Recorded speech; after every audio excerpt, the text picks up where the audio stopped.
los versículos. Señor, te damos muchas gracias porque podemos estar a tu lado, porque podemos el día de hoy continuar con el estudio del Salmo 94 y podemos después escuchar la predicación de Miguel. Te queremos suplicar que tú conectes tanto una parte como la otra, Señor, y que sea tu Santo Espíritu el que hable a nuestros corazones.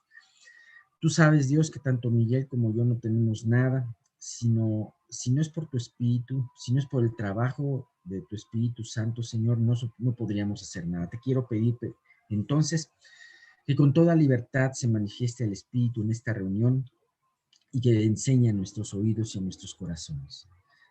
Te queremos pedir por los que todavía no se pueden conectar para que lo hagan pronto y no pierdan estas enseñanzas. Y por Cristo Jesús te lo pedimos. Amén. Bien, pues vamos a dar una breve lectura a la siguiente parte. Vamos a ver en el mismo Salmo 94. Vamos a ver 4 versículos del 12 al 15, vamos a verlos. Y dice así estos versículos. Pensé que los tenía.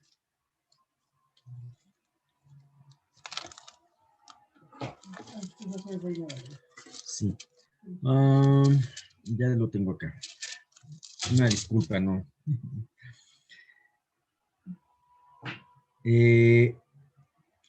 Bienaventurado el hombre a quien tú, corriges y en tu ley lo instruyes, para hacerle descansar en los días de aflicción, en tanto que para el impío se cava el hoyo.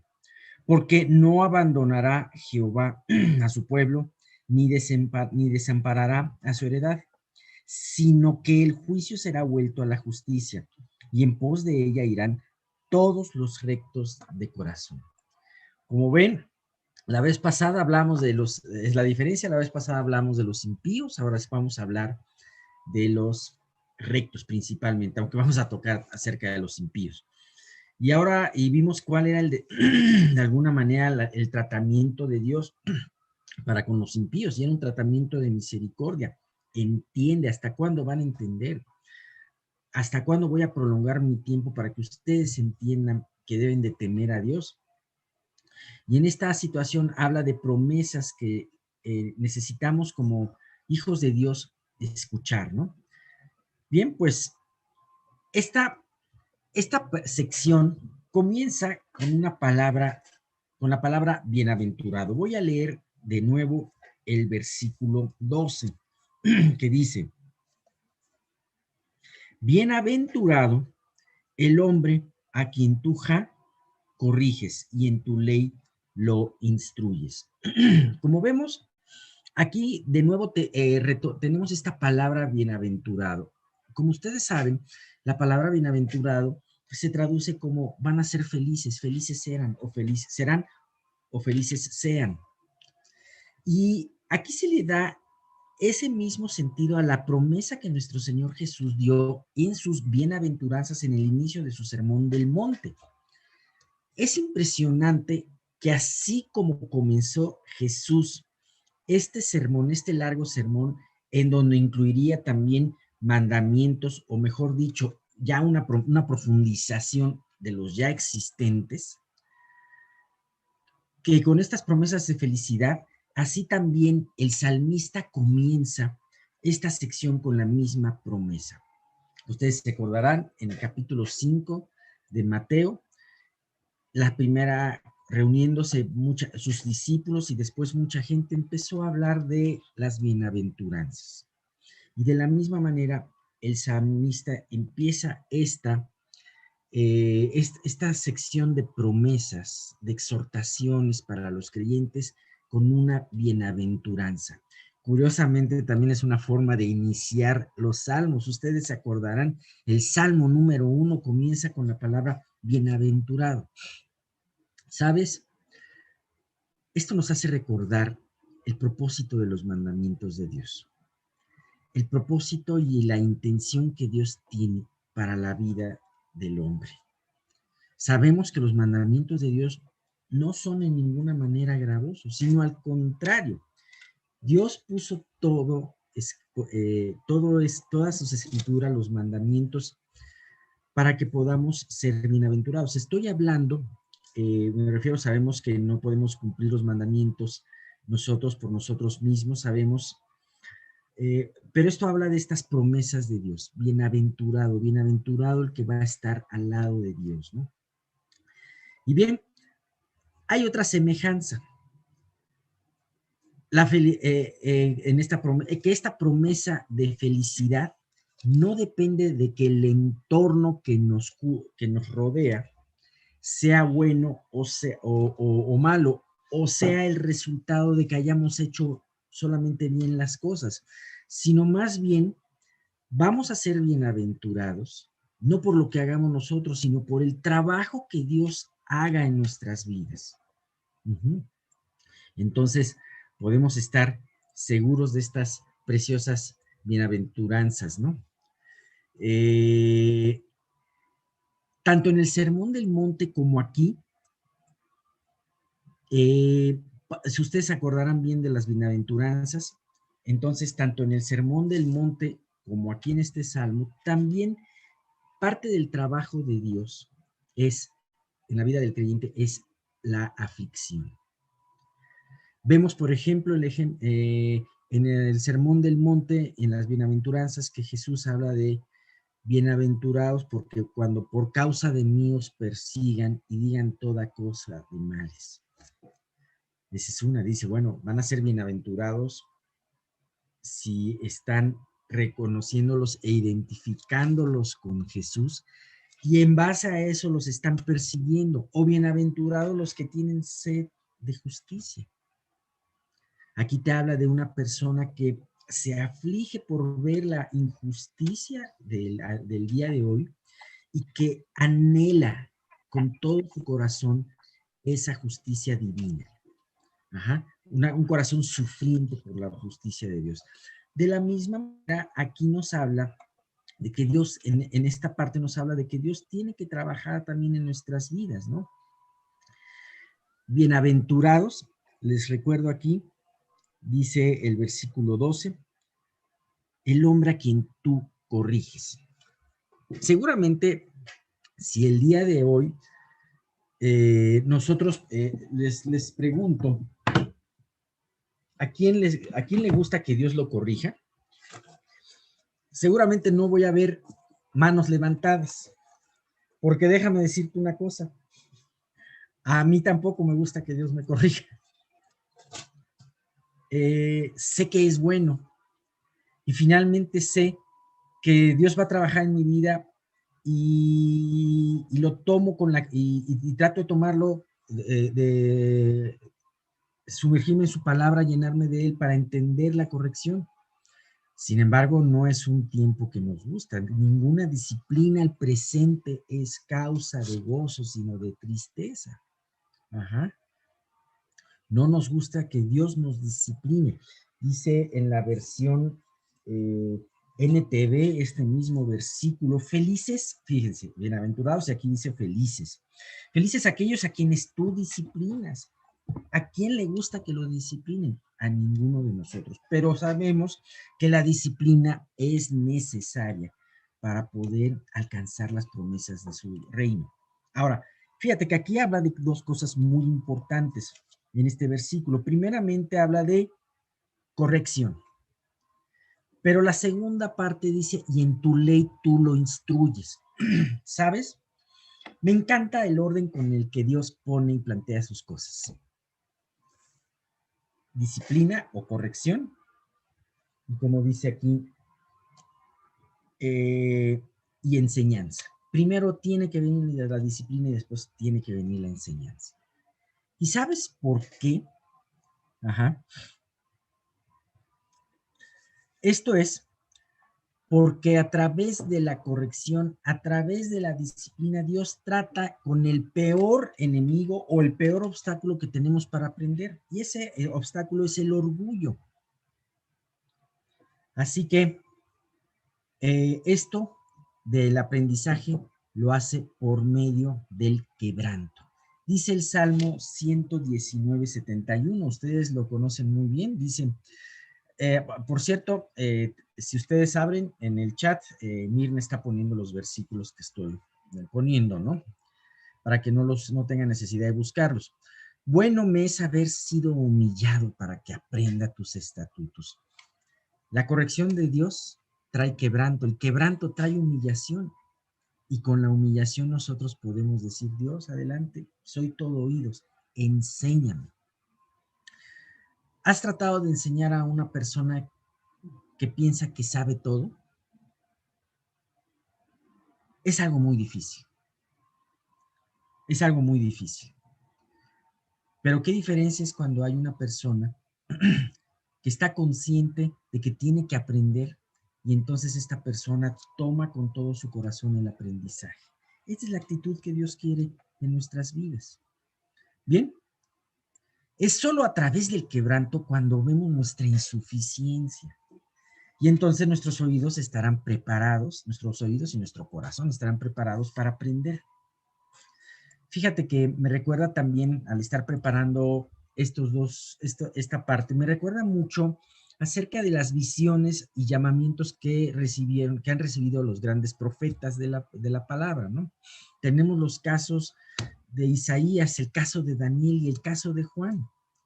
En el caso de Daniel y de Juan, cuando ellos se enfrentaron a esta visión, vieron al ángel de Dios, ellos se debilitaron. En el caso de los dos cayeron a tierra. Y después de esto tuvieron que ser tocados por aquel ángel y fortalecidos para poder escuchar la palabra de Dios. El caso de Isaías fue un poquito distinto, porque él, cuando vio la gloria de Dios aparecer delante de él en su llamamiento, Isaías dijo, oh Dios, soy hombre muerto, porque mis ojos han visto a Dios. Dice, aquí, dice, yo soy pecador y mis labios, de labios pecadores, ¿no?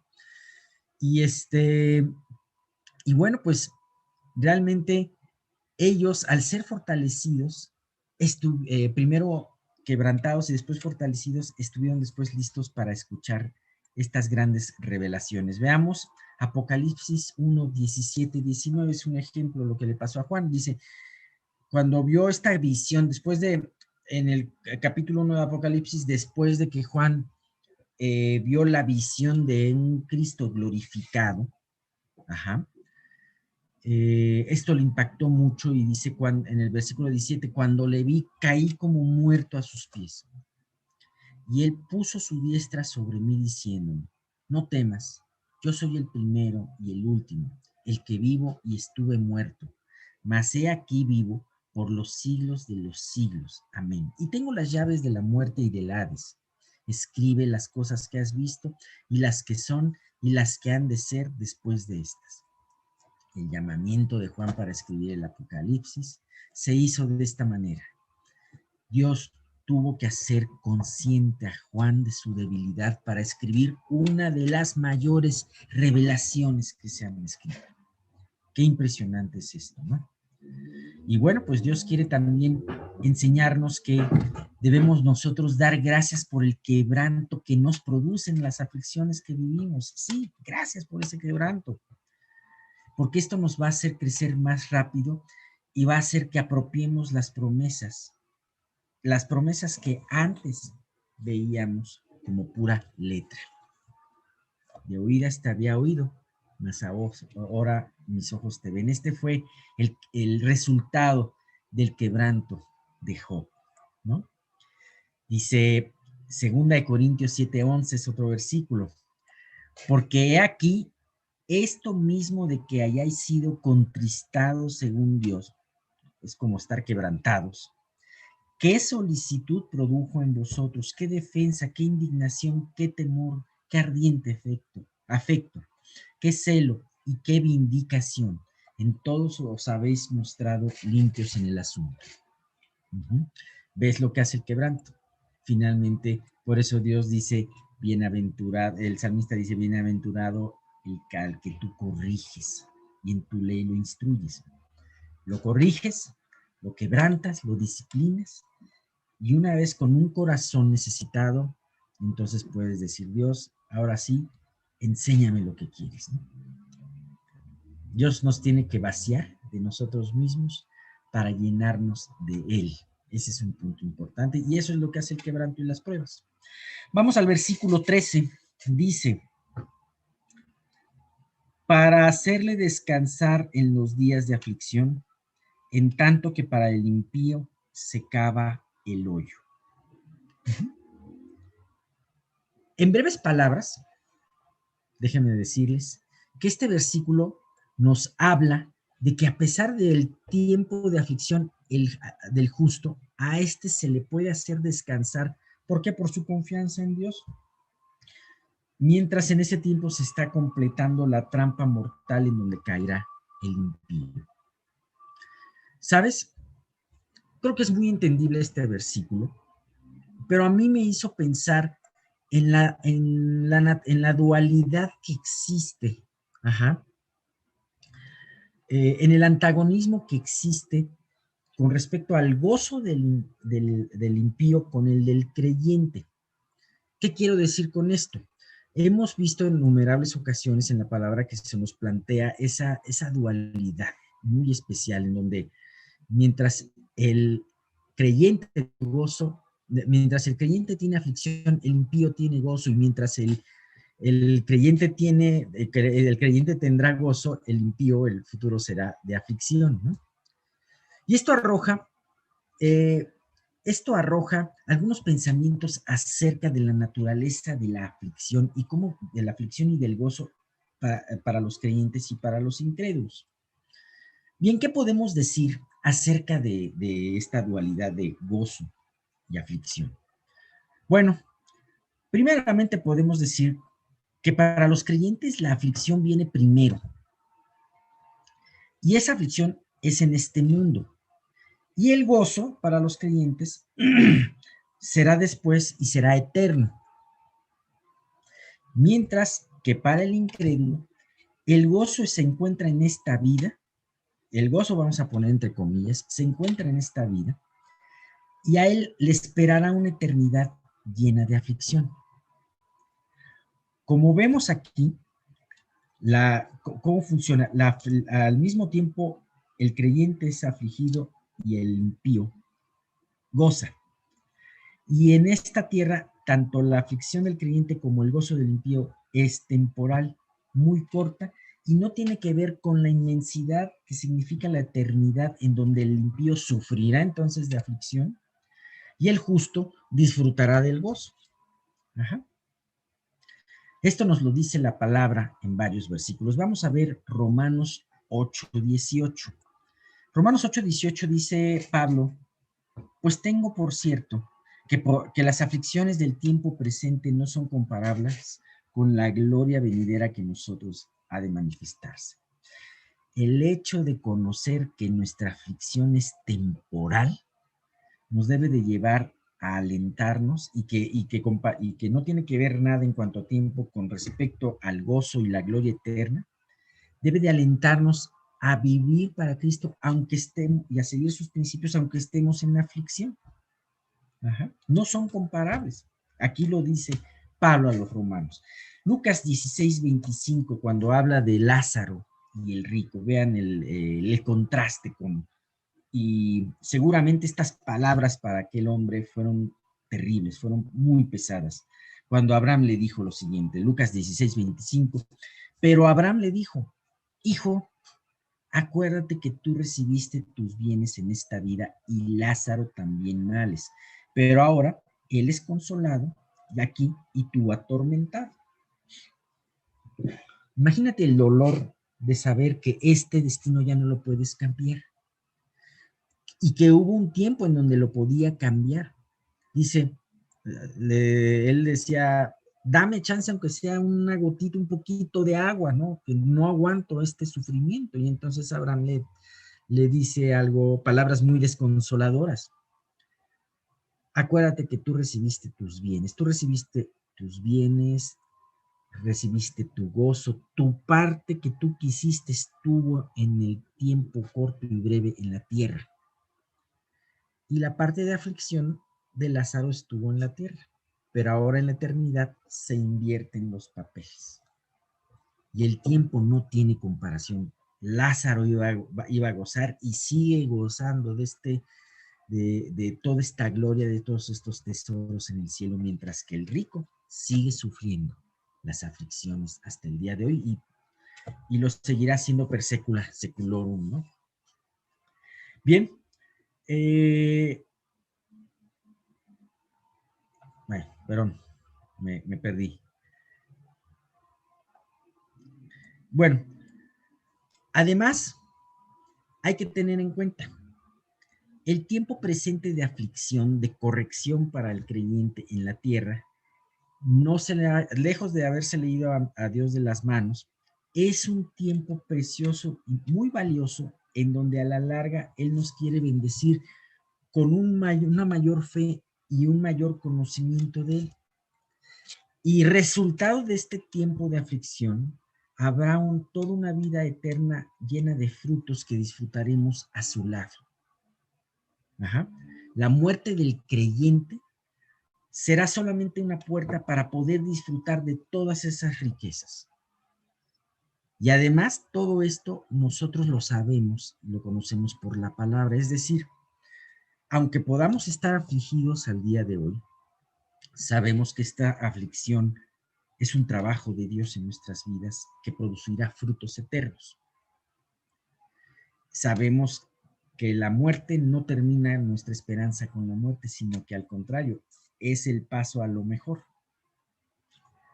Y además lo sabemos porque, aunque no lo hayamos visto, porque tenemos su palabra y porque creemos sus promesas. En cierta manera, gracias a su palabra, a sus promesas, al Espíritu Santo, sabemos en dónde estamos pisando. Dice 2 Corintios 4:17, porque esta leve tribulación momentánea produce en nosotros un cada vez más excelente y eterno peso de gloria. Sí, es una tribulación momentánea, pero va a producir un fruto eterno de gloria. Ahora, ¿qué pasa con el impío? El tiempo presente de gozo es solo una espera en la gracia de Dios para su arrepentimiento. Acuérdense, mientras, o sea, mientras que en medio de la aflicción está el creyente, mientras tanto al impío se le está acabando, se está acabando un hoyo para él, ¿no? Uh-huh. Entonces es un tiempo de espera en la gracia de Dios para su arrepentimiento. Ese gozo vacío y risa ensordecedora solamente lo llevan a pasar el tiempo mientras se cava su hoyo y se precipita su caída. La muerte para el impío significará, a diferencia del creyente, significará en la entrada a su perdición eterna y confusión perpetua. El impío no entiende y muchas veces no quiere entender que este tiempo de vida es el único tiempo de misericordia para él. Así como los creyentes agarrados de la promesa podemos entender que este tiempo de aflicción va a tener frutos, el impío, ignorando la palabra y afianzado a su necedad, no piensa ni quiere pensar de que se le está acabando el tiempo, un tiempo valioso. Por eso un acto de misericordia de Dios para con el impío es cuando lo enfrenta a una pérdida, a una aflicción, o simplemente lo enfrenta a que su vida está vacía.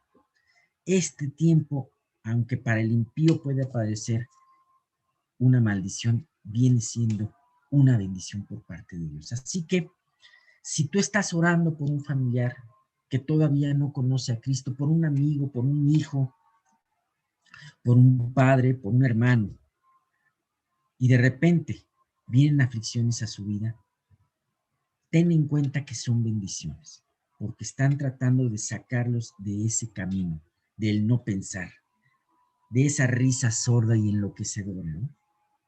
Ajá. Y está haciéndole pensar y meditar, ¿por qué me está sucediendo esto en mi vida, ¿no? Proverbios 11:7 dice, cuando muere el hombre impío, perece su esperanza. Mientras que para nosotros la muerte es una puerta para una eternidad maravillosa, La muerte para el impío significa la terminación de la esperanza, cualquier esperanza.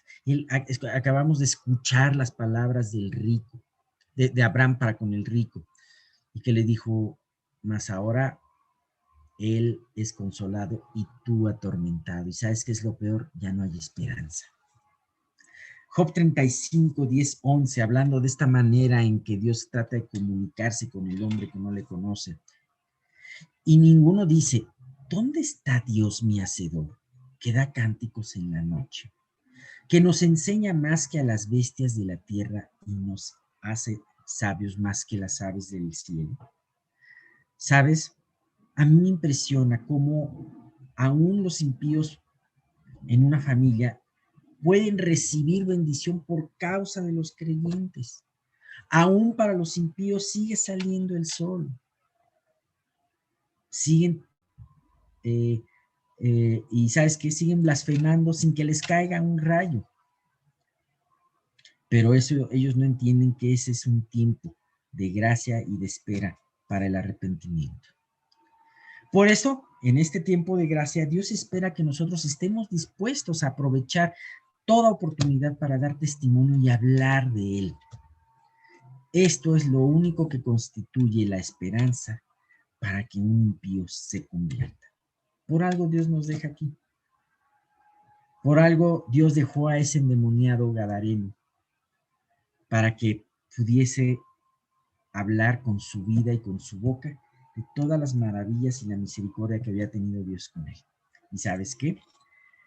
En esa reunión, en esa región en donde el gadareno hizo, digamos, esa predicación, tuvo después sus frutos.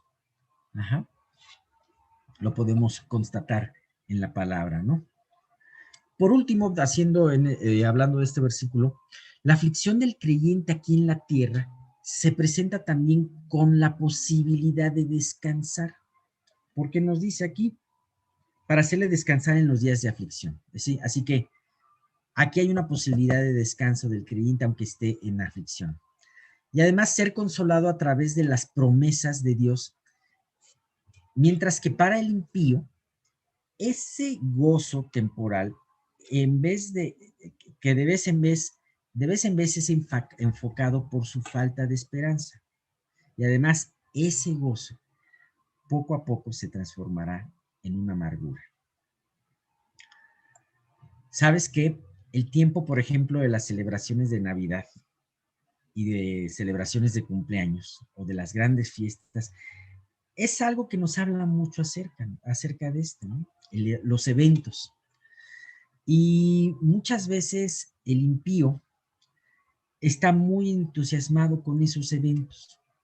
Y dentro de esos eventos, ellos se alegran y hasta pues se entregan en base a querer encontrar esa alegría a vicios, a borracheras, a orgías. ¿Y sabes qué? Al día siguiente hay una cruda en muchos aspectos, no solamente físico, sino también especialmente en ese aspecto moral. Este rico de la historia de Jesús hacía cada día banquete con esplendidez. Ajá. Cada día se buscaba cosas por las cuales celebrar. ¿Qué vamos a celebrar? Si no es ni cumpleaños ni nada, vamos a celebrar la vida, ¿no? ¿Cuántas veces hemos escuchado eso? Vamos a celebrar la vida, ¿no? Pero al día siguiente seguramente esté rico, en su pijama de lino, podía estar viendo y meditando acerca de su vacío. El problema es que nunca siempre quiso callar esa voz que le decía, ¿de qué te sirve lo que tú estás haciendo? Y la callaba con otro gran banquete, ¿no? Bien, dice Job 33:23. Si tuviese cerca de él algún elocuente mediador muy escogido, que le anuncia al hombre su deber. Por último, la aflicción bueno, y también dice, hay otro versículo, Eclesiastés 7 del 5 al 6. Fíjate qué importante, son 3 versículos y con estos 3 versículos vamos a terminar el estudio. Dice Eclesiastés 7 del 5 al 6. Mejor es oír la reprensión del sabio que la canción de los necios, porque la risa del necio es como el estrépito de los espinos debajo de la olla, y esto también es vanidad. ¿Sabes? Eso es lo que se llama el gozo del impío. Ajá. La canción de los necios, la risa de los necios, los que quieren reír para olvidar y no reír porque el Señor le ha dado bendiciones. Si tú ríes para olvidar, tarde o temprano vas a enfrentar aquello que quieres olvidar. Eclesiastés 2:2 dice, a la risa dije, enloqueces y al placer, ¿de qué sirve esto? Y por último, Proverbios 14:13. Y este es un versículo muy importante. Aún en la risa tendrá dolor el corazón, y el término de la alegría es congoja.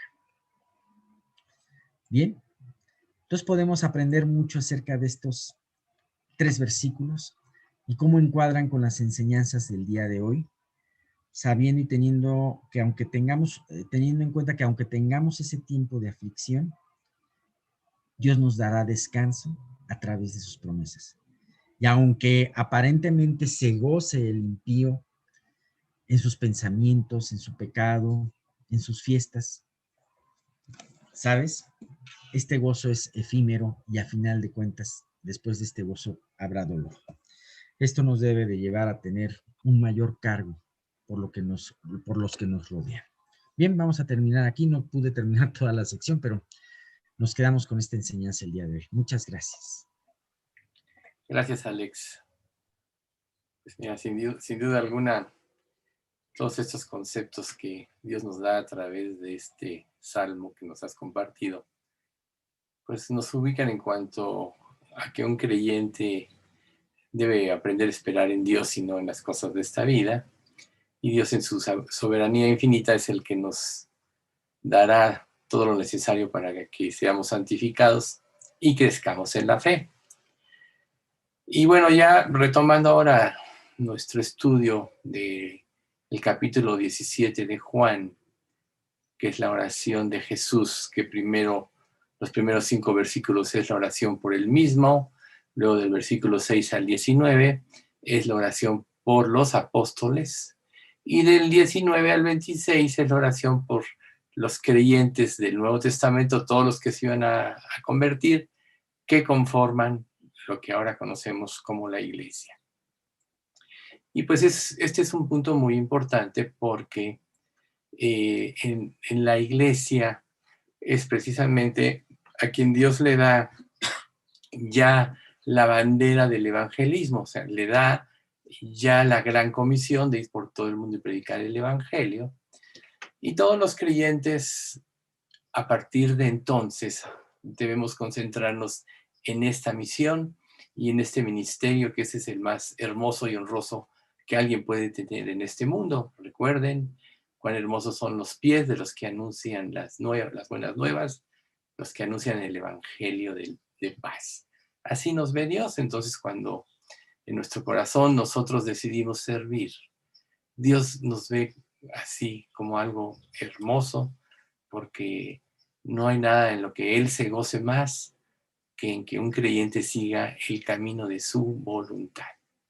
Entonces vamos a ver en el Juan 17, 21, para empezar a ver todas estas enseñanzas y comprender de una manera más profunda todo lo que Dios quiere decirnos. Dice Juan 17, 21, para que todos sean uno, como tú, oh Padre, en mí y yo en ti, que también ellos sean uno en nosotros, para que el mundo crea que tú me enviaste.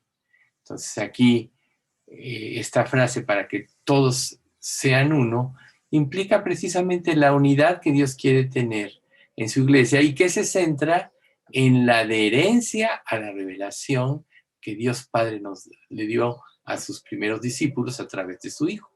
O sea, nosotros fuimos adheridos al plan de Dios a través de la revelación del Evangelio, Y esto es algo muy hermoso porque esto nos debe de llevar como iglesia y como creyentes en lo particular a permanecer unidos en la fe, a permanecer unidos en una creencia común que tiene que ver con la doctrina revelada por Dios en el Nuevo Testamento y obviamente como complemento también en muchos pasajes del Antiguo.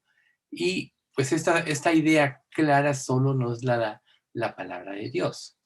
Por eso es que en estos últimos días que se habla mucho del Evangelio reformado, no es otra cosa que volverse a las enseñanzas básicas y únicas de la palabra de Dios como un ministerio pleno y total. Porque quien se sale de ahí, entonces esta persona prácticamente se va a desviar de las verdades. Por eso Filipenses 2:2 nos dice, completad mi gozo sintiendo lo mismo, teniendo el mismo amor, unánimes, sintiendo una misma cosa. ¿Y qué es esto de ser unánime, sentir una misma cosa? Vivir en lo revelado. Por eso es tan importante que nosotros no nada más adquiramos un conocimiento, así como en un estudio como el de hoy, tanto del Salmo como de esta enseñanza de Jesús mencionada en Juan, sino que nosotros no nada más veamos las cosas de forma intelectual, sino que las comprendamos espiritualmente. Y esto solo se va a dar en la medida que hagamos nuestra la palabra, nuestras las promesas, y se va a traducir en acción, ¿sí? Entonces, este deseo de Jesús en oración se hizo realidad a partir de su muerte y a partir de que Dios les dio el Espíritu Santo. Él mismo ya les había dicho a sus discípulos que les convenía que Él se fuera, porque si no, no podría enviar el Espíritu Santo. Y en Hechos 2:4 dice, y todos fueron llenos del Espíritu Santo y comenzaron a hablar en otras lenguas, según el Espíritu les daba que hablasen. Entonces aquí el punto es, fueron llenos del Espíritu Santo.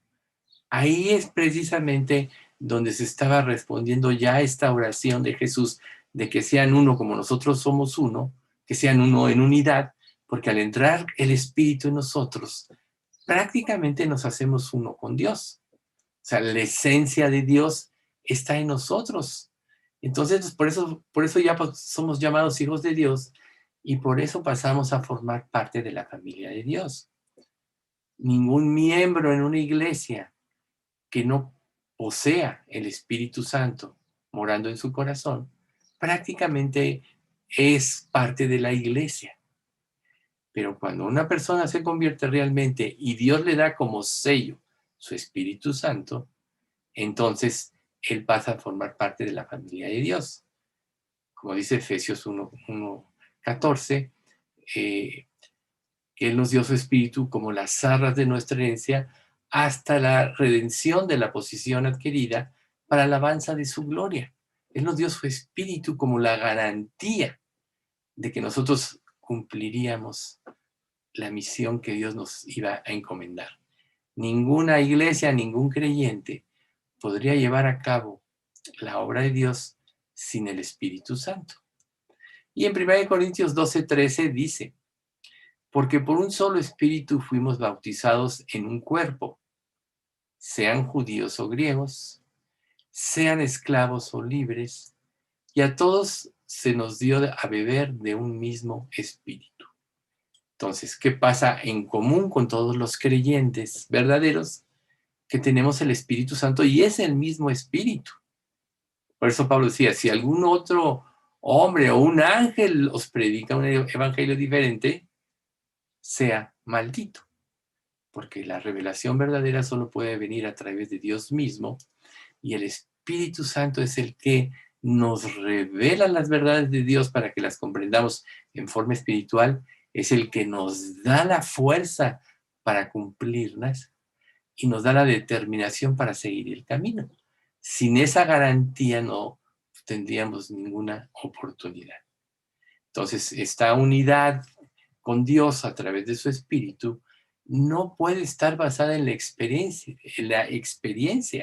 sino está basada en la unidad de una vida eterna común de todos aquellos que participamos de la verdad de Dios. Esa es la verdadera experiencia en la vida cristiana. No es conocimiento que envanece, no son teorías que no se han comprobado, sino es la vida de Dios impartida en nosotros que nos permite a nosotros mismos vivir la vida que Dios quiere, la vida de Jesucristo. Entonces, por eso dice que en Efesios 4, del 4 al 6, dice, en un cuerpo y un espíritu, como fuisteis también llamados a una misma esperanza de vuestra vocación. Un Señor, una fe, un bautismo, un Dios y Padre de todos, el cual es sobre todos y por todos y en todos. O sea, solo hay un llamado. Así como Jesús dijo, yo soy el camino, la verdad y la vida, y nadie viene al Padre sino por mí, solo nos es impartido un solo espíritu para que todos podamos entender con claridad la voluntad de Dios, y no solo eso, sino que además nosotros podamos en un momento determinado tener la fuerza, el ánimo, la determinación de seguir a Cristo como el papel más importante de nuestra vida o como el proyecto más importante. No hay nada más importante que cumplir el plan de Dios en cada uno de nosotros, sus hijos. Ni la familia, ni el trabajo, ni ninguna situación, ni el país, ni ninguna situación es más importante.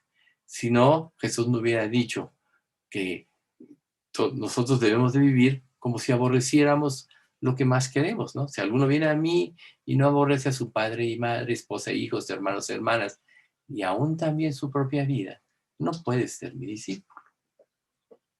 Y todo aquel que no toma su cruz y viene en pos de mí, no puede ser mi discípulo, porque todo esto puede ser un estorbo.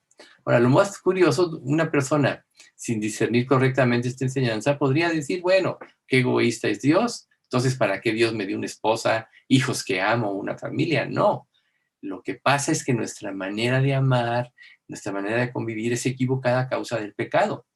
Renunciar a ello para que Dios haga todas las cosas nuevas es lo que nos da el verdadero sentido de la vida, el verdadero principio de amar, nos hace conocer el verdadero amor hacia nuestro cónyuge, hacia nuestros hijos y a nuestros padres, etc. De otra manera no podemos amar, ser un amor, recuerden, egoísta y condicional, que es el amor del ser humano. Entonces el Espíritu Santo es el que nos permite comprender todo esto. Entonces, ustedes deben saber con certeza que siempre que Dios les pida algo de su vida, es porque les va a dar algo mejor. Y cuando nosotros dudamos de Él y no queremos soltar, todo el tiempo que no queramos soltar, nos vamos a privar de los beneficios de su amor y de las bendiciones que Él nos quiere dar a través de ser obedientes a su palabra. Por tanto, la comisión de la iglesia verdadera es la obediencia absoluta y la sumisión absoluta. Por eso Jesús en el Sermón del Monte dice, bienaventurados los mansos, porque de ellos es el reino de los cielos. Y recuerden, una persona mansa es la que renuncia a sus derechos y le cede todos sus derechos a Dios. Nunca se les olvide eso. Entonces, mientras tú estés luchando por si te conviertes o no, si es que no eres salvo, estás luchando contra tus ideas, tus afectos y todo, y no quieres cedérselo todo a Dios por desconfianza, por ignorancia, no te vas a poder salvar realmente. La salvación llega cuando tú te das cuenta que tú no puedes ni amar, no puedes hacer las cosas bien, y dices, hazlo tú. Si no, Lucas 9:62 no diría, todo el que mira atrás, todo el que pone sus ojos en el arado y mira atrás, no puede ser mi discípulo. O ninguno que poniendo sus ojos en el arado mira atrás, no puede ser mi discípulo. Entonces en Efesios 4, del 4 al 6 dice, no sé, ya lo leímos. Ahora vamos con Juan 17:22. La gloria que me diste, yo les he dado, para que sean uno, así como nosotros somos uno. Nosotros sabemos que toda la gloria le pertenece a Dios. En la vida cristiana, todo lo que hacemos por amor a Él, la gloria es para Él porque lo produce todo. Pero aquí nosotros vemos cómo Dios también nos ha dado una gloria a nosotros, ¿sí? La gloria que me diste. Entonces se refiere a la participación del creyente en todos los atributos y la esencia de Dios a través de la presencia del Espíritu Santo. Nosotros hemos venido estudiando, lo hemos repetido varias veces últimamente, ya de mucho tiempo atrás, los atributos de Dios.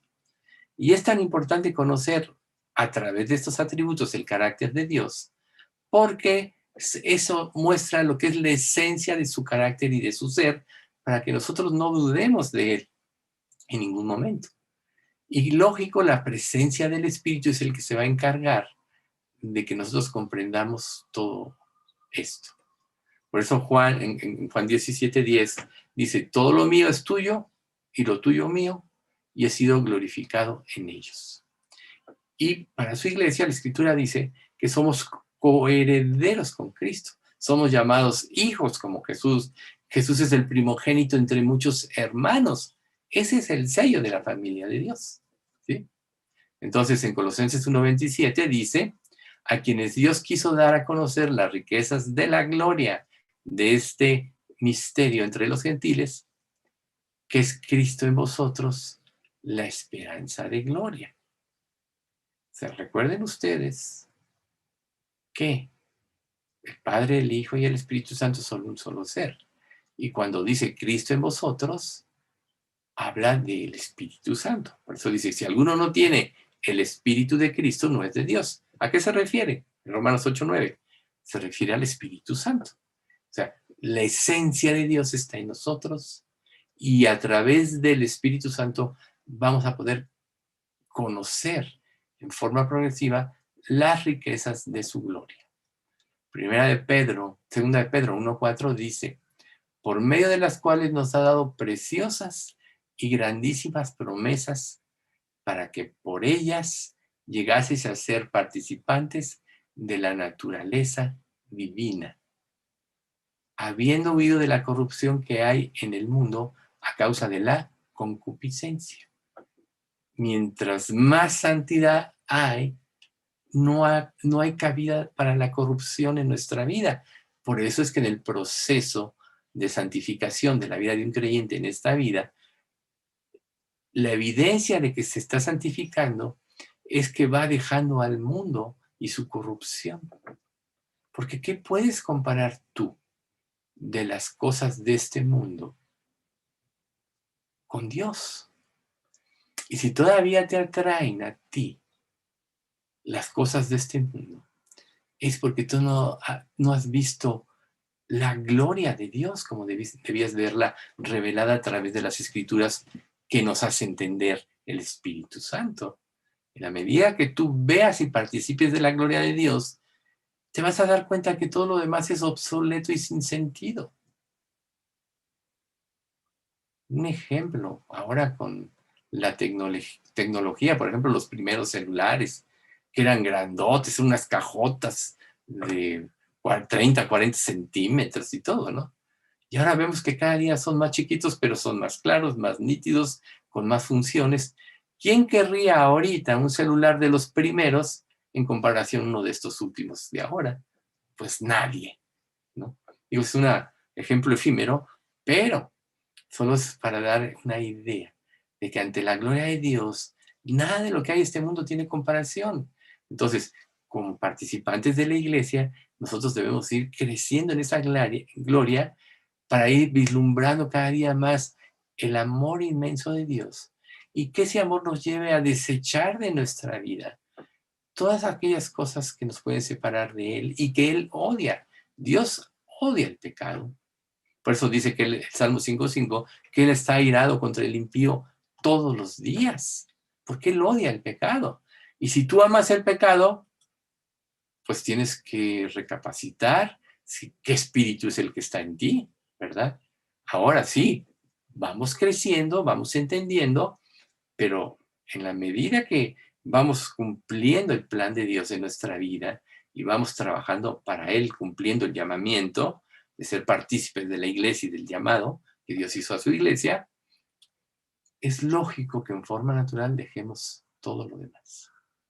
Por eso es que el siguiente pasaje que vamos a ver, Juan 17, 23, dice, yo en ellos y tú en mí, para que sean perfectos en unidad, para que el mundo conozca que tú me enviaste y que los has amado a ellos como también a mí me has amado. ¿Te consta que Dios amó a Jesús? Claro. Siempre respondió a sus oraciones, Él siempre hizo su voluntad. Sí, tuvo que padecer, pero por un plan mayor que fue liberar a la humanidad del pecado, ¿verdad? Pero yo en ellos es la clave, ¿sí? Perfectos en unidad. Aquí la idea es que los clientes puedan alcanzar la unidad espiritual centrados en la verdad que ha sido revelada en la palabra de Dios. Centrados en la verdad. Nosotros tenemos que endurecer nuestros rostros como un pedernal, como una piedra, para que no haya circunstancia en la vida que nos pueda hacer desviarnos de este propósito. La palabra es la revelación de Dios y es el todo de nuestra vida y ella debe de regir nuestros afectos, nuestros proyectos de vida, debe de regir nuestra voluntad, nuestro propósito. ¿Sí? Entonces, si queremos servir, debemos ser unánimes en la fe, o sea, todos tener basados en lo único que nos puede hacer unánimes en pensamiento, la palabra de Dios como un fin. ¿Por qué hay divisiones? Porque hay ideas diferentes. Porque hay intereses diferentes en una iglesia. ¿Qué es lo único que puede mantener a una iglesia unida? Que todos vivamos en los principios de la palabra de Dios. O sea, que estemos todos centrados en la verdad que salva, plasmada en la palabra de Dios. ¿Sí? Entonces, si queremos ser unánimes en la fe, entonces nosotros debemos servir. Debemos ser fieles a Dios. Debemos hacer el llamado divino nuestro llamado y la meta de nuestra vida. Por ejemplo, muchas personas dicen, cuando pase esto, voy a hacer esto. Si no pasa, no lo voy a hacer. Entonces, muchos creyentes se privan del privilegio de servir por esperar condiciones perfectas según su criterio para servir. ¿Y saben qué? Eso no nos va a llevar a nada. Este consejo se aplica especialmente a nuestra participación en la iglesia y a nuestra vida espiritual. O sea, si esperamos el tiempo y el lugar perfectos, por ejemplo, para leer la Biblia y ser perfeccionados, nunca la leeremos. Porque, bueno, hoy tengo que hacer esto, hoy tengo que hacer lo otro. Y vas a abrir la Biblia y van a llegar a tu mente una serie de pensamientos y afanes de tu vida que ni siquiera te van a dejar comprender, aunque leas. ¿A cuántos no nos ha pasado que leemos y de repente dice, ¿qué decía?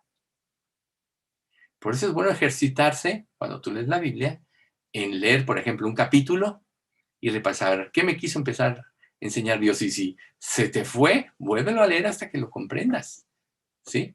Pero una persona que busca tiempo y lugar, realmente no. Por ejemplo, muchas personas dicen, si yo tuviera otro trabajo, o si yo ya me jubilara, yo serviría a Dios de lleno. Aquí no puedo. O si otra fuera la circunstancia de mi vida. ¿Y sabes qué? En muchos ha llegado este tipo de circunstancias y no sirvieron. Si tú no sirves ahorita en la condición en que vives, menos vas a servir en mejores condiciones, según tú. ¿Sí? Otro ejemplo. Si nosotros esperamos a encontrar la iglesia perfecta, la verdad, nunca serviremos. Nunca nos uniremos a ella. ¿Por qué? Porque la iglesia está compuesta de personas imperfectas que tienen un común denominador: alcanzar la perfección a través de la fe y la obediencia. Pero en ese proceso, tú puedes ver debilidades, áreas de inconstancia en unos o en otros, y decir, no, aquí no está la iglesia perfecta. Y se te olvida que que Jesús dijo, para su siervo, para el Señor, su siervo está en pie o cae. O sea, tú no puedes juzgar la obra que Dios está haciendo en la vida de otro creyente, y menos puedes determinar una conclusión de por qué está viviendo esto o lo otro. No es muy común que nosotros pensemos, sí, le pasa esto porque él no lee la Biblia, o le pasa esto por esto otro, cuando nosotros no sabemos la obra que Dios está haciendo en él. Más bien, cuando Dios nos muestra debilidades, y es lo que causa la unidad de la iglesia, es para que oremos por este creyente en ese área de su vida, para que Dios le haga ver y lo perfeccione, no para que lo juzguemos y lo critiquemos, ¿sí? Ahora, la Biblia dice que nosotros tenemos que empezar por autojuzgarnos, pero también Dios, a través de un hermano en Cristo, a través de un pastor, puede hacernos ver un error de nuestra vida y debemos de considerarlo, ¿sí? Entonces, nunca encontraremos una iglesia perfecta para servir y por lo tanto no nos uniremos a ella y a la larga, pues no serviremos realmente. Se nos irá la vida buscando lo que no existe. La iglesia perfecta se va a manifestar en todo su esplendor cuando Jesús la despoje, cuando todos seamos transformados de esencia. La despose, cuando todos seamos transformados de esencia. ¿Sí? Ahora, respecto al ministerio. Si nosotros esperamos encontrar el ministerio perfecto para participar del crecimiento de la iglesia, nunca serviremos. Porque muchos pueden decir, yo merezco servir en estas condiciones. Hay la anécdota de una persona que le ofrecieron ir a cierto lugar, y cuando fue a ese lugar fue a escoger del lugar donde iba a vivir el mejor lugar, la mejor casa, la mejor colonia de ese lugar. Y cuando él vino y trajo los resultados de su búsqueda, le dijeron, no podemos sostenerte este tipo de vida, tienes que vivir de esta manera. ¿Y saben qué pasó? No se fue. Años más tarde, Dios lo llamó de otra manera, ya lo había vuelto una persona humilde. Pero a veces nosotros tenemos expectativas de cómo debe ser nuestro ministerio y bajo qué condiciones, y entonces pensamos que así vamos a servir. Pues, ¿sabes qué? Así nunca servirás. Porque a tu juicio, porque aquí te estás viendo a ti mismo y no la voluntad de Dios ni el deseo de Dios, nunca nadie va a cumplir las expectativas que tú mereces para que tú te dignes servir, ¿sí? Igual pasa respecto del ministerio, también las condiciones, como yo les decía hace un momento. Si yo tuviera otro trabajo, si yo ya estuviera jubilado, o si a mí me sostuvieran plenamente, yo serviría. Y no, si tú no estás sirviendo ahorita, es posible que, en la condición que vives, es posible que nunca quieras servir. Es posible que nunca se presenten las condiciones como tú quieres. ¿Sabes cómo se dan las condiciones idóneas para el servicio? A través del servicio. O sea, esa es la fe. Dios te da un reto y tú vas a vivir para cumplirlo. Y ahí Dios derramará su gracia para que se den las condiciones idóneas. Por eso dicen en Juan 1:16, creo, porque de su plenitud tomamos todos y gracia sobre gracia. O sea, cuando tú tomas el reto y cuando Dios te dice, ve y sirve, y vas y sirves, Dios hará que se reúnan las condiciones para que tú le sirvas. O sea, yo puedo darles un ejemplo de mi vida en este aspecto. O sea, yo quería servir al Señor. Entonces, Dios me dio un lugar donde vivimos 27 años ahí en Gutenberg, donde muchos fueron y conocen, donde yo pudiera tener mi oficina, mi casa ahí, donde se podían dar estudios yo en mi oficina, Patty los daba arriba en la casa, donde se pudieron tener estudios durante esos aproximadamente 25 años en esta casa. Y además, yo pues, tengo un negocio en el cual Dios me permite ser mi propio jefe y administrar mi tiempo. Muchas personas pueden decir, bueno, ¿y este qué? Bueno, yo trabajo todo el tiempo, aún de noche, haciendo lo que tengo que hacer. Las cuestiones administrativas generalmente las hago en la tarde, noche. ¿Por qué? Porque ya hice mi parte del Señor, pero así puedo tener tiempo de hablar con una persona, de ver a otra, etcétera. Esas son las condiciones ideales que Dios me dio. Entonces, esa es la razón por la que cuando Dios nos da un reto, debemos aventurarnos a través del servicio. Y puse especialmente esta palabra de aventurarnos porque tenemos que tomar el reto y la vida cristiana es como una aventura. ¿Por qué? Porque ¿cómo te vas a glorificar Dios en este problema que viene aquí y este otro, pero estás en el servicio? ¿Cómo vas a poder experimentar el poder de Dios si no quieres que haya problema o huyes de ellos? O huyes a hablar de Cristo porque qué vayan a decir de ti, o cómo te vayan a mirar, o te van a cortar de la familia y te van a criticar. Muchos de nosotros, por servir a Cristo, hemos sido cortados de nuestras familias naturales por causa del reino de Cristo. Pero también eso permitió que escucharan ellas, y bueno, ya cada quien, ¿sí? Entonces, esta oración de Jesús ha sido contestada a través de todos los tiempos por la unidad de iglesias sanas.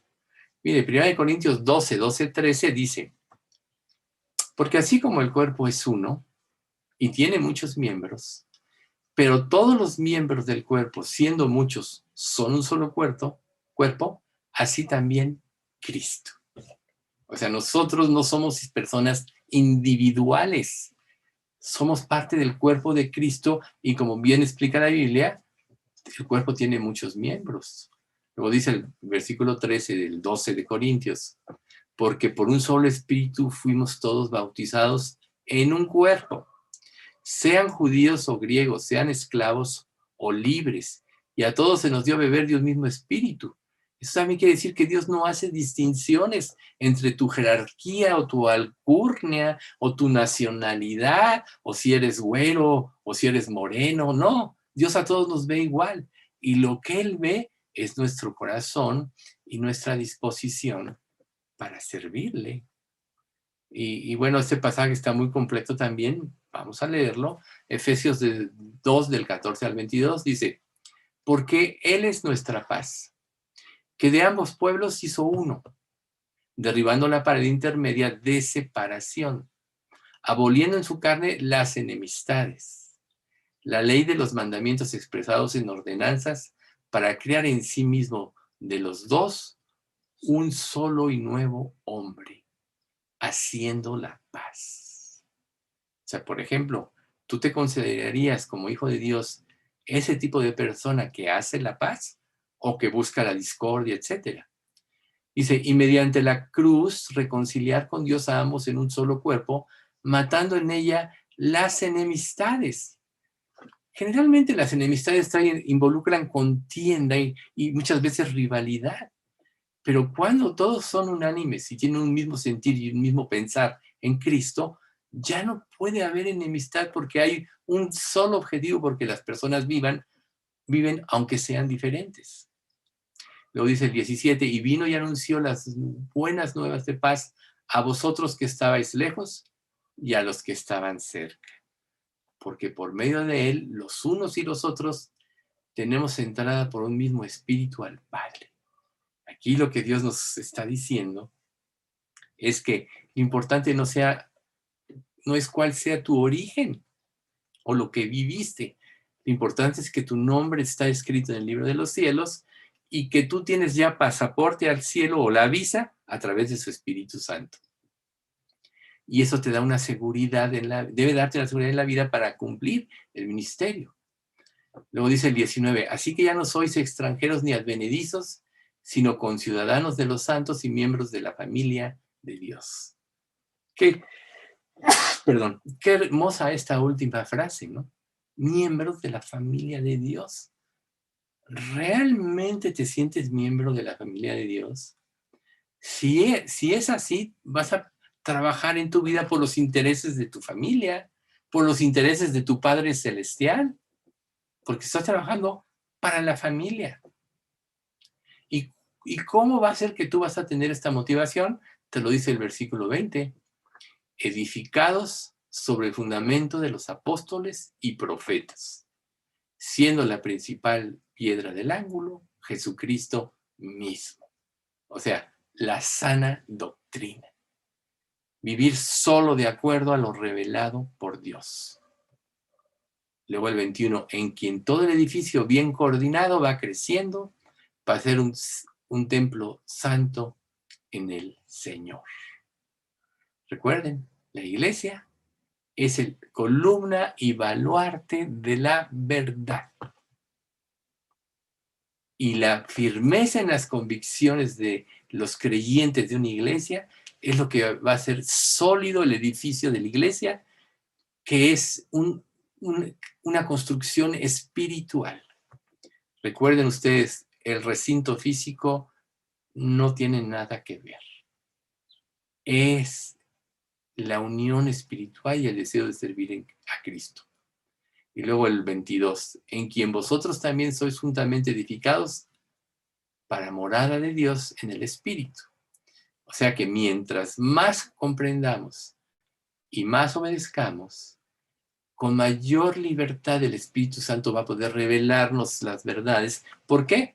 Porque va a acomodar lo espiritual a lo espiritual. Lo carnal y lo espiritual están enemistados. Lo carnal es temporal, recuerden lo que dice Pedro, todos los elementos al fuego serán destruidos y la tierra y las obras que en ella hay serán deshechas. Eso es lo que le espera a este mundo, destrucción. Entonces, si pones tus afectos y tu esperanza en las cosas de esta vida, los estás poniendo para el fuego. Pero si las pones en Dios y en su palabra y en su llamado, entonces estás edificando para vida eterna, una morada eterna. Luego pasamos a Juan 17, 24. Padre, aquellos que me has dado, quiero que donde yo estoy, también ellos estén conmigo, para que vean mi gloria que me has dado, porque me has amado desde antes de la fundación del mundo.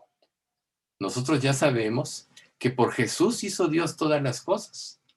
Ya ese Jesús, su Hijo, por quien hizo todo, fue el que se sacrificó por nosotros, que es la más grande expresión del amor de Dios hacia la humanidad.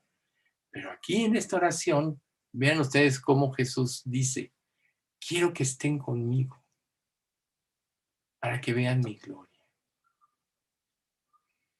Él merece toda la gloria porque obedeció en todo a Dios y dio su vida de acuerdo a la voluntad de Dios por nosotros en forma voluntaria. Entonces, qué hermoso este pasaje cuando Él dice que estén conmigo. Esto será una realidad plena cuando estemos en el cielo, donde podremos contemplar su gloria eterna. Recuerden lo que dice Isaías. Señor, ¿quién ha creído a nuestro anuncio? ¿Sobre quién se ha revelado la gloria de Jehová? Luego más adelante dice, le veremos más inatractivo para que le deseemos. Nadie ha visto jamás a Dios. Esteban, cuando estaba a punto de ser apedreado por ser fiel a Dios y a sus principios, expresó, he aquí ve el cielo abierto y la gloria de Dios, y a Jesucristo ahí, sentado en su lado. Vio la gloria. Y así nosotros vamos a poder contemplarle eternamente. Nadie puede ser más hermoso que el Creador. Aquel ser y aquella mente que diseñó todo lo que vemos en este mundo, que no deja de ser hermoso a pesar de estar sujeto a la corrupción por causa del pecado. Cuando estemos en la presencia de Él, cada día vamos a dar gracias por haber sido llamados y participar de ese reino. Y entonces Jesús sigue diciendo, ahora pues, Padre, en Juan 17:5 dijo, ahora pues, Padre, glorifícame tú al lado tuyo, con aquella gloria que tuve contigo antes de que el mundo fuese. Glorifícame al lado tuyo. Todos los creyentes tendremos que presentarnos ante Dios y ser juzgados por lo que hicimos en esta vida, en tanto que haya sido bueno o malo. El que le crea a Dios va a hacer las obras de Dios y va a ser recompensado. El que no le crea a Dios o medio le crea a Dios no va a hacer las obras de Dios y va a tener pérdida de recompensa. Eso es lo que dice 1 Corintios 3:13 al 15, que seguido mencionamos. ¿Sí? Si permaneciere la obra de alguno que sobreedificó, recibirá recompensa. Si la obra de alguno se quemare, recibirá pérdida. Si bien él mismo será salvo, aunque así como por fuego. O sea, Dios tiene, en el plan que diseñó para tu vida, tiene lo mejor para ti para que participes de su gloria eternamente. Si tú lo desechas, Dios se lo va a dar a otro, que se es fiel. He ahí la parábola de las monedas, de las minas. Al que no produjo nada se la dio al que más había producido. Pero Señor, ya tiene 10. Y Jesús dice, sí, esto digo, al que tiene se le dará y tendrá más, pero al que no tiene aún lo poco que tiene, se le quitará. Entonces nosotros tenemos que empezar por reconocer que estas obras, Dios, las obras que Él preparó, Dios los va a usar. Pero utilizar obras injustas de la vida o críticas sin fundamento o excusas para no vivir rectamente o como pretexto para no servir de acuerdo al llamado de Dios, nos hace inútiles. Nosotros tenemos que entender que el esfuerzo humano sin Dios o sin el propósito de Dios es inútil. Isaías 26:12 nos dice, Jehová, tú nos darás paz porque también hiciste en nosotros todas nuestras obras. O como dice el Salmo 127:1, si Jehová no edificare la casa, en vano trabajan los que la edifican. Si Jehová no guardare la ciudad, en vano vela la guardia. Las obras que van a permanecer son las únicas que Dios prodijo que no tienen un fundamento en el pecado. Nuestras obras tienen un fundamento pecaminoso, de orgullo, de egoísmo, de competencia, de vanidad, de egocentrismo, por lo que Él debe tomar la prioridad en nuestra vida, hoy mismo, cada momento de nuestra vida. Y nosotros debemos aprender a recibir su consejo como un reto para servirlo. No desperdicies tu vida en vanidades ilusorias. Recuerda, los que siguen vanidades ilusorias, su misericordia abandonan. Decide servirlo hoy. Decide sacrificarlo todo por Cristo.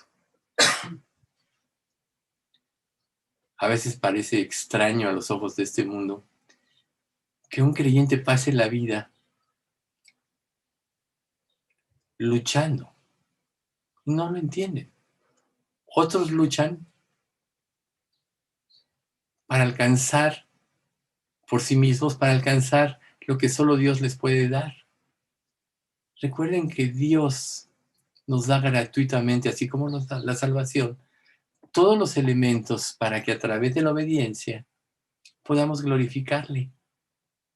O sea, la vida cristiana es una vida que produce Dios, reitero. Por eso Jesús dijo, venid a mí todos los que estáis trabajados y cargados, y yo os haré descansar. Y esto aplica también a las obras, o a lo que vemos imposible de hacer a nuestro juicio para servir a Dios. Recuerden que el gozo de Jehová es nuestra fuerza, como dice Nehemías 8:10. El gozo de Jehová es nuestra fuerza. Si decides servirle por amor, como dice Corintios 5:14, segunda, si decides servirle por amor, será un privilegio y un banquete continuo servirle, no importa las adversidades o inconveniencias que se den en tu servicio a Él. Y como dice este pasaje, ¿no? O sea, nosotros veremos la gloria de Dios, pero también participaremos de ella. Por eso Dios también nos va a glorificar a nosotros. ¿Y en qué nos va a glorificar? En todo aquello que le servimos porque creímos. Y si nosotros ya no pertenecemos a esta vida, fíjense lo que dice Filipenses 3, 20 y 21. Mas nuestra ciudadanía está en los cielos, de donde también esperamos al Salvador, el Señor Jesucristo, el cual transformará el cuerpo de humillación nuestra para que sea semejante al cuerpo de la gloria suya, por el poder con el cual puede también sujetar a sí mismo todas las cosas. O sea, el complemento está en 1 Juan 3:2, que se los voy a leer.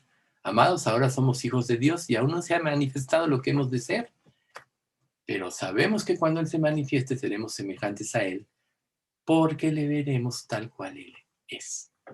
Seremos semejantes a Él. Esa debe ser nuestra meta. ¿Y cómo lo vamos a lograr? Humanamente no podemos, pero sí dependiendo de Dios, obedeciendo, fortaleciéndonos cada día en su poder. Para eso Dios nos dejó su Espíritu Santo como garantía. ¿Quieres servir? Pídele a Dios.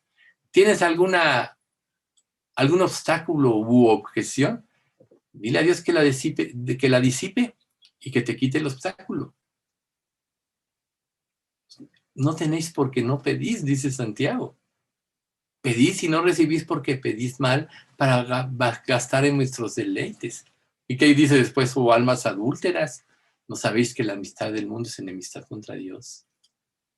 Ya no pertenecemos a este mundo. Somos ciudadanos de los cielos como iglesia. Y Jesús oró por ello. Entonces, hasta ahorita la iglesia participa de todas estas cosas en un sentido espiritual. Pero cuando Dios nos llame a su presencia, todo esto será una realidad. Pero espiritualmente ya es una realidad. Y como la vida verdadera es una vida espiritual, porque Dios es un ser espiritual, ahí es donde empieza nuestro gozo para servir. 2 Corintios 3:18 nos dice, por tanto, nosotros todos, mirando a cara descubierta como en un espejo la gloria del Señor, somos transformados de gloria en gloria a la misma imagen como por el Espíritu del Señor. Dispón tu corazón para servirle, sé obediente a lo que Dios te revela y cada día serás más parecido a Cristo. Pero aquí te lo dice de una manera más sublime.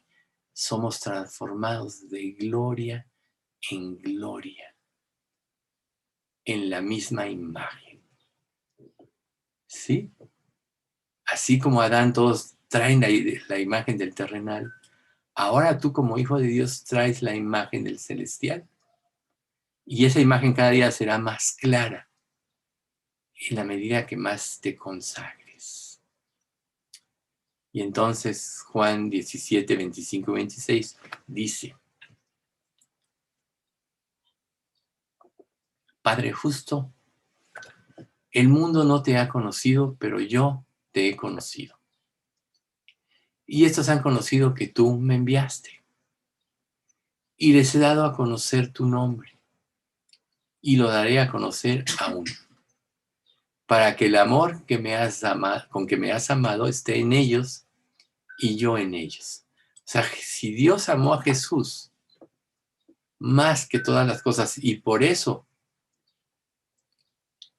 Él puede decir el amor con que me has amado, Él quiere que ese amor esté en nosotros y es una realidad. Entonces, podríamos decir, ¿quién puede verdaderamente, sino solo aquel que ha recibido el llamado y toma un compromiso verdadero con Dios, servirle? ¿Has sido llamado?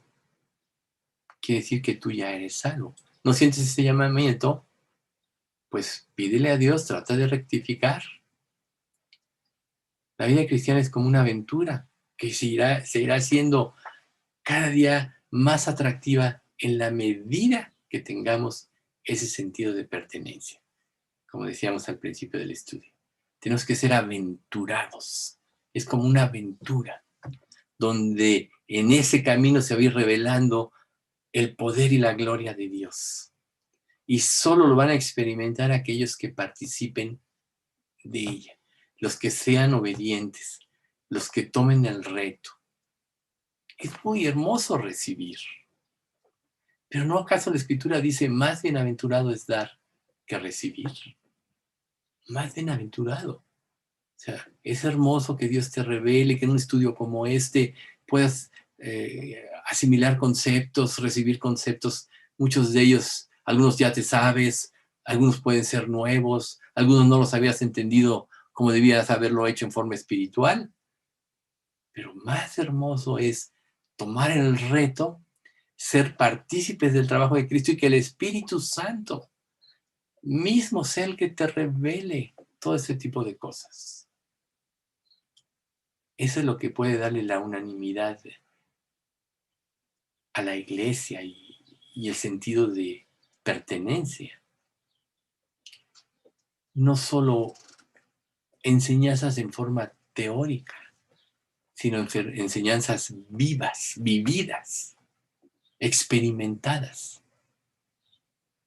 Por lo que ser parte de la familia de Dios nos debe de llevar a trabajar gustosamente por los intereses de nuestro Señor y soberano Dios y Salvador Jesucristo, y por nuestra familia de la fe, porque somos, todos los hijos de Dios somos hermanos en Cristo, somos coherederos, tenemos el mismo propósito y el mismo fin y los mismos intereses. Entonces, esto puede,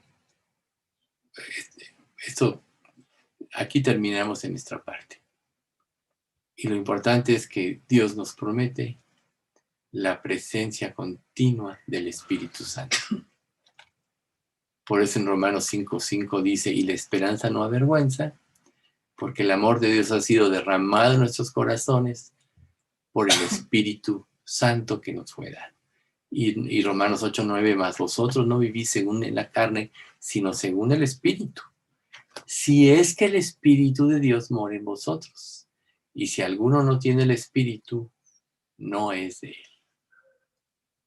Y entonces, es ahí donde se nos dice más adelante, pase a los hermanos y amor con fe de Dios Padre y del Señor Jesucristo. La gracia sea con todos los que aman a nuestro Señor Jesucristo. Amén.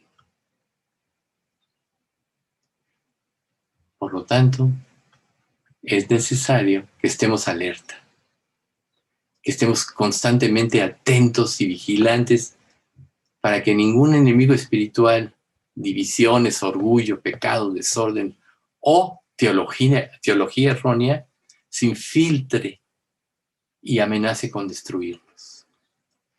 Permanezcamos firmes en lo que hemos creído, es decir, en el Evangelio y en lo que hemos sido instruidos desde el principio. El Evangelio que nos trajo la salvación. Seamos valientes para poder hacer frente a los falsos maestros, para lidiar con el pecado en la congregación y para resolver los problemas que se presenten. Seamos fuertes con la fuerza que da el Espíritu Santo. Y hagamos todo con amor. Recuerden, todas vuestras cosas sean hechas con amor. Porque sin amor solo seremos personas arrogantes y ruidosas. Hoy, mientras esté de regreso el Señor Jesucristo, debemos seguir las mismas instrucciones que son reveladas a través de ese estudio. Quizá haya ocasiones en que nos parezca que las cargas son más pesadas de lo que podemos sobrellevar o soportar. Y quizá nos preguntamos, ¿cómo podremos salir adelante? Bueno, reitero, solo el Señor Jesús es capaz de llevar nuestra carga.